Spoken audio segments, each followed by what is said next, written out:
So you probably just set up your website, your store on Shopify, or maybe you just set up your affiliate sales funnel when you're trying to generate traffic to that sales funnel using paid advertising, maybe on Facebook, on Snapchat, or whatever domiciled social media that your target audience are. So one of those things that I noticed is that I've seen many people, especially in Shopify groups that I belong to, that often complain that they've been trying to run ads to their store. They've been getting a lot of traffic. They've been seeing a lot of back-end information that, okay, there's been a lot of people visiting these pages, but nobody's actually buying. Now, there are many things that can actually affect that. And the most important one, or the biggest one, is basically the brand authority, yes, your page authority. Now, one of those things is your page authority actually determines if people buy. There are some people that, okay, they actually create a page that has good copywriting. They have a product and they know the right audience that actually needs that exact product, and then they market that product to that audience. Those people actually, once they run the first traffic advertisement, just let's just use Facebook as an example. They run the first traffic ads to that page. Majority of those people that actually visit will buy, but most times, often around maybe 2 to 5% of the people that actually visit the page for the first time that's going to take that decision. Even if the copywriting on the page is nice and the brand the page design is actually nice and it's actually what the people need, maybe around 2 to 5% will actually buy the product, which means those people need to look for a way to retarget or remarket to the audience or the people that visited that page. Now, one of those things I try to tell people is that if you are running advert to a page, before you even run advert to a page, one of those things you get right is your analytics. And majority of you, obviously, if you know that somebody visited your site or a lot of people visited your site, that means there's some form of analytics that is embedded on your site. Something like that Shopify analytics. Basically, you can say, okay, this amount of people actually came to my site. Facebook also shows you some form of analytics on their own page as well. That, okay, this is the traffic of people that actually visited the link you provided to us. However, one of those things that I try to also do is try to set up your own personal analytics as well, if it is possible to embed your own analytics as well. Google Analytics is a very free software that you can actually link as well to your website so that you can study some analytics and see some feedbacks on your own that is not related to those people you are paying to actually run the website for you, because it's possible. Sometimes I see that Facebook, I'm not saying this as a propaganda or something to break the Facebook algorithm, but what I'm trying to say is sometimes Facebook actually looks like the traffic or whatever they are reporting is a little bit high compared to what I'm seeing on my analytics, and whenever I run ads. So I would advise you to actually do that and check so that you know that, okay, this is the right targets when you are running advertisement you should focus on. Then number two, your advertisement should actually be seen. If you are running advertisement to a store, should be seen as a kind of investment towards future advertisement. Whenever you run your first advertisement to a store, it's investment towards future advertisement. Now, majority of these websites, Snapchat, Facebook, I'm not sure. I think there are a few other ones like that has a pixel system. Now, a pixel system is basically a code, a snippet of code that you actually embed on your website that gives these platforms that you're running advertisement on information on the type of visitors or who visited your page and the intent of those visitors. And that's one of those things that actually tell people to focus on the intent of visitors. Now, let me explain what's the intent of visitors. Let's say you just run a traffic ads and a lot of people came to your page. There are many pages on your website. There's your home page, then there is your, let's say you are a jewelry store, there is your emerald page, then there is your diamond page. Now, diamond page, then after the diamond page, they go to the diamond page. When somebody comes to your home page, they can choose between the emerald or the diamond. They go to the emerald. When they get to the emerald, they see the type of emerald you have. They click on one of the emeralds. It goes to the page of that emerald. Then when you go to the page of that emerald, you can add to carts that you can check out.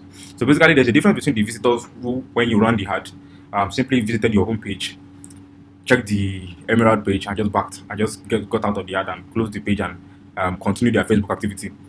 However, there are visitors. There is a difference between that visitor and the visitor who decided, okay, I've seen the home page. Okay, let me check emerald page. Okay, let me check what are the emeralds this person have. There's a different. These are two different type of people that are visiting your page. Now, after checking the emerald, let me see. Check out. Let me check the price. He clicks on the emerald page, looks at the emeralds you have, checks on the price, and he says, okay, let me see the checkout process. Let me see how easy it is for me to pay. So clicks on it, looks at the payment option, and says, okay, well, maybe I should go back. Now, this person actually has a different intent compared to the first person. That's buyer's intent, and that's one of those things that pixels can actually explain to you. Pixels can actually help you to say, okay, this is the type of users. Facebook knows the type of users that got to this point and the type of users that got to that point. So basically, what you're going to do with pixels is, if you run the first ad, let's say you ran it over 10,000 or 20,000 people actually came through traffic advertisement to your page, and you already have a fixed pixel code embedded on the back of your website, you can use pixel to monitor where these people actually visited on your page. Then you can say, okay, I want to target those people that actually got to checkout page and left. I want to target them with an offer. Let's say, for example, you are selling your emerald for $20, emerald stone for $20 per emerald stone necklace for $20 per necklace, and you want to pay out for, okay, just $10 or $80.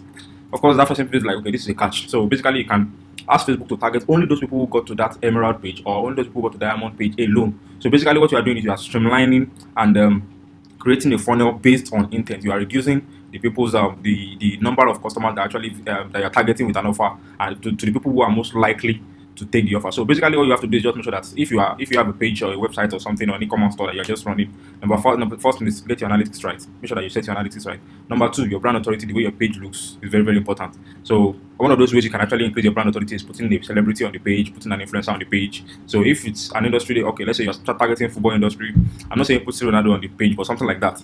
So if you put Ronaldo on the page, or it shows that Ronaldo actually has your brand endorsement or something like that, so Ronaldo puts on your jersey, your shirts, whatever you're selling, your emerald necklace, all these kind of things. So you can put those kind of people on the page. If it's just a photographer somewhere, if it's a big graphic designer, just a celebrity, just a model, something like that, put somebody on the page. All those kind of things actually help you build your brand authority. The color combination of the page helps you build your brand authority. The copywriting, very, very important. The copy on the page actually talks to the customer, tells the customer what to do, tells the customer what to buy, tells the customer if they can trust you. So you also need to get a good copywriter to help you write the copy on your page, which is something I'm very capable of doing. I'm capable of media buying, digital marketing, and copywriting. So basically, those are the things you need.